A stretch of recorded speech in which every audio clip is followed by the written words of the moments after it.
Oras na naman ng pananghalian. Nakapagluto na ba kayo ng inyong ulam? At eto nga, kagagaling lang natin ng palengke at ang nabili natin sa halagang 190 pesos ay meron na tayong tuna. At gagawin natin po dyan ay sasabawan po natin yan at hihiwa-hiwain ko na muna yan ng ganito. At pagkatapos yan ay set aside na rin natin yan para mahugasan din natin. At pagkatapos nga niyan ay ready na rin natin yung ating mga hiwaing kamyas dahil ito ang gagamitin natin. Natural na natural ang lasa nito mga kapares at hindi na natin kailangan maggisa. At pagkatapos ay sunod naman natin yung kamatis at hihiwa-hiwain na yan natin ng ganito. Bagay nga talaga tong isama sa ating mga sinabawang isda lalo na sa mga nagkakaedad, sa mga ayaw ng mga mantika. At sasamahan pa natin yan ng maraming luya. At sigurado hindi ka magigilty sa kakahigop mo ng sabaw.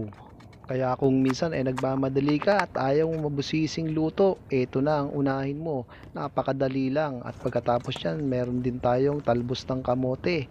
At pagkatapos magpa-fast forward na tayo para makapagluto na. Kaya sa kawali na may tubig ay nilagay ko na yung ating aromatics, ang sibuyas, pati na rin ang luya. Dagdag mo na rin yung kamatis, pati na rin yung kamyas. At pagkatapos, tatakpan lang natin yan at pakukuluin nating mabuti. At kapag kumukulo na nga siya ng ganito ay pwede na rin tayo magdagdag ng pamintang durog pati na rin ang pampalasa nating patis, kayo na pong bahala kung gaano karami. At pagkatapos lalagay na rin natin yung ating tuna. Samahan mo pa ng siling haba at pagkatapos tatakpan natin yan at pakukuluin. At makalipas ang ilang minuto at kumukulo na nga siya ng ganito, saka na natin ilagay yung ating talbos ng kamote. Antayin lang natin yung maluto at pagkatapos ito na nga. Napakabilis lang maluto mga kapares.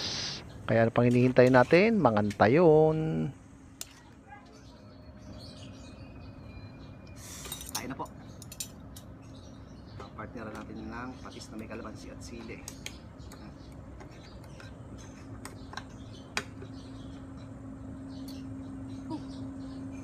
Nakapagtuna rin. Hindi naman.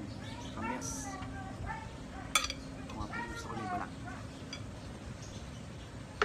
Tapos, lagyan natin ng patis na may sili. At na.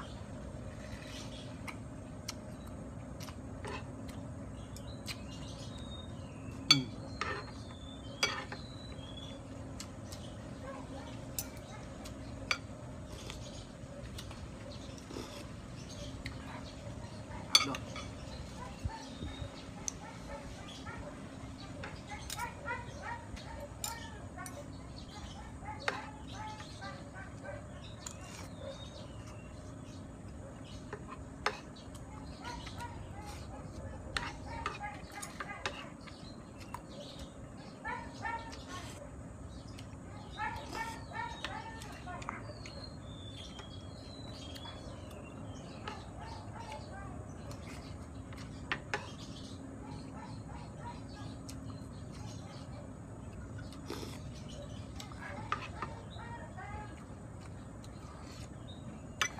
Perfect.